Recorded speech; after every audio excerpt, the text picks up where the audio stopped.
Oke, kita lanjut ke paradigma kedua, karena itu Anda anggap sudah jelas ya. Nah, saudara sekalian, paradigma yang kedua adalah post-positivistik. Ini bisa disebut sebagai kebalikan dari positivistik. Jadi cara berpikir paradigma post-positivistik itu tidak selalu objektif dan linier, tapi dia lebih mementingkan subjektivitas, ya, di mana penerima lebih aktif bukan pasif. Kalau di paradigma positivistik tadi yang penting itu adalah objektif. Pengirimnya aktif, penerimanya pasif kalau positivistik. Kalau post-positivistik yang dipentingkan subjektivitas. Jadi apa saja yang disampaikan oleh pengirim tidak masalah, yang penting orang yang menerima. Karena orang yang menerima atau komunikan itulah yang harus lebih aktif. Dia tidak pasif. Jadi dia melihat bahwa paradigma post-positivistik ini menganggap hukum alam, hukum sebab akibat itu tidak bisa diterapkan dalam perilaku manusia. Karena manusia itu makhluk subjektif. Ya. Tidak selalu orang berbuat sesuatu karena ada penyebabnya. Atau ada penyebab yang sebenarnya tidak kita ketahui. Yang secara psikologi tidak bisa kita ketahui. Jadi ini paradigma post-positivistik semacam lawan dari positivistik. Yang menganggap bahwa subjektivitas itu hanya lebih penting ketika manusia memaknai satu pesan. Ya, ketika manusia berpikir, ketika manusia mencari satu alasan mengapa dia berbuat sesuatu, ya. Nah, contoh dari teori ini misalnya spiral of silence, ya. Kemudian ada juga teori atribusi, mengapa orang berbuat, ya. Itu lebih mementingkan makna, lebih mementingkan aspek subjektivitas di dalam melihat satu masalah, utamanya masalah-masalah sosial yang menjadi bidang kajian kita. Ya, ini paradigma yang kedua. Oke. Bagaimana?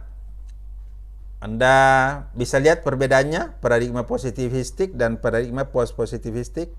Bisa ya? Kalau positivistik itu dia objektif, lebih mementingkan pengirim, hubungan sebab akibat. Kalau post-positivistik dia lebih subjektif. Ya, dan lebih bergantung pada penerima. Apa yang saya maknai, apa yang saya pikirkan. Jadi dia lebih berpusat pada manusia, pada makna yang diberikan oleh orang. Karena manusia itu sebenarnya makhluk subjektif. Misalnya, orang tiba-tiba benci, orang tiba-tiba marah. Kita tidak bisa mengatakan karena dia mengalami satu kejadian, kemudian dia marah, belum tentu. Banyak orang tiba-tiba marah saja. Kita tidak tahu penyebabnya apa. Oke? Ada juga orang tiba-tiba senang, ya.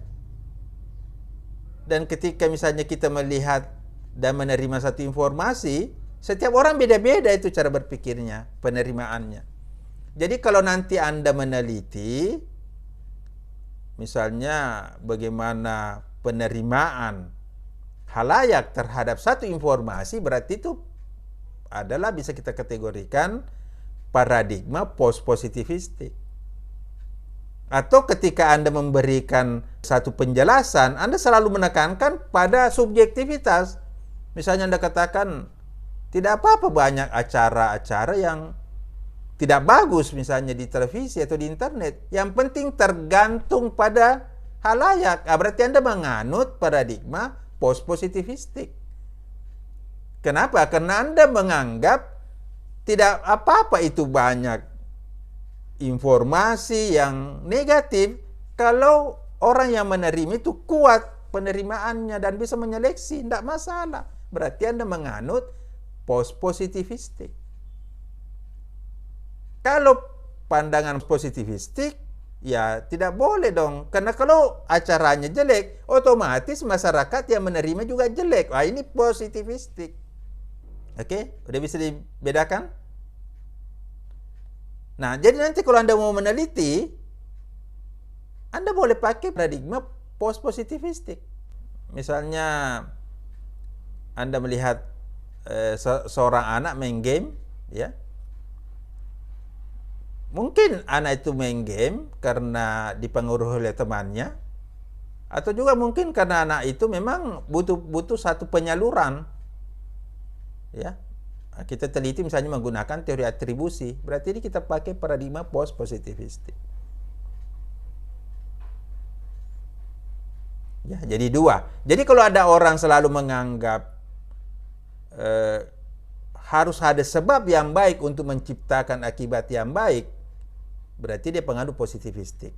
Ya, kita jangan salahkan dia. Misalnya dia bilang, bagaimana kita mau bekerja dengan baik? Di sini tidak ada fasilitas. Nah, berarti ini dia positivistik. Karena untuk bekerja dengan baik, dia harus butuh fasilitas. Ya kan? Bagaimana kita mau misalnya belajar begini, internet selalu rusak, selalu disconnect. Tidak ada buku. Nah, berarti ini orang penganut positivistik. Karena dia menggantungkan apa yang dia lakukan pada sumber. Tapi kalau orang yang mengatakan, kita kan bisa mencari usaha yang lain. Tidak apa-apa juga, tidak ada fasilitas. Kita kan bisa berusaha. Nah, berarti ini orang penganut post-positivistik. Oke? Ada yang mau bertanya? Abu? Iwan? Fatur? Saya mau Ustaz. Ya, silakan. Ya, terima kasih Ustaz atas sangat menarik dan pencerahan sebetulnya terkait dengan paradigma positivistis dengan post positivistik. Ini Ustaz dalam metodologi penelitian ini saya pernah studi fenomenologi, agak-agak mirip dengan pendekatan fenomenologi dengan paradigma positivistik, post positivistik. Kira-kira dalam kaitannya dengan paradigma ini Ustaz, kira-kira bagaimana caranya kita melihat suatu fenomena atau realitas sosial misalnya kan. Biasanya kalau kita meneliti dengan pendekatan paradigma fenomenologi dengan post positivistik, kira-kira bagaimana itu Ustaz korelasinya? Ya. Oke. Memang banyak istilah ya, memang banyak istilah ini, dan Anda jangan kacaukan gitu ya. Kalau dalam penelitian ada lagi yang disebut jenis dan pendekatan penelitian, jenis penelitian atau pendekatan penelitian. Kalau tadi yang saya bahas itu keilmuan, ada teori, kemudian ada model, ada perspektif, ada paradigma. Kalau kita mau penelitian, itu ada lagi namanya jenis penelitian atau pendekatan penelitian. Nah, fenomenologi itu adalah jenis penelitian atau pendekatan penelitian. Dia bukan paradigma. Menurut Creswell, pendekatan penelitian ada tiga ya. Pendekatan penelitian ada tiga. Ada kuantitatif, kualitatif, ada mixed method. Campuran. Kuantitatif, kualitatif, dan campuran. Untuk pendekatan kualitatif, itu ada 5 jenisnya. Ada studi kasus, ada fenomenologi, ada grounded theory, ada narrative research. Dan ada lagi satu. Jadi fenomenologi itu kalau kita bicara jenis dan pendekatan penelitian, dia bagian dari penelitian kualitatif, bukan paradigma. Penelitian kualitatif itu ada penelitian yang mencari makna dari data-data kualitatif, bukan data berupa angka-angka. Itu satu.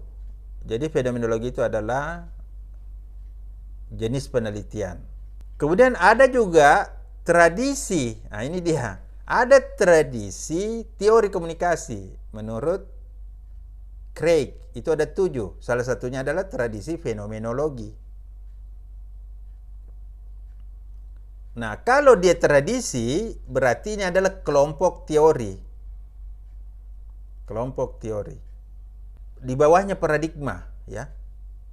Di bawahnya paradigma. Tapi di atasnya perspektif.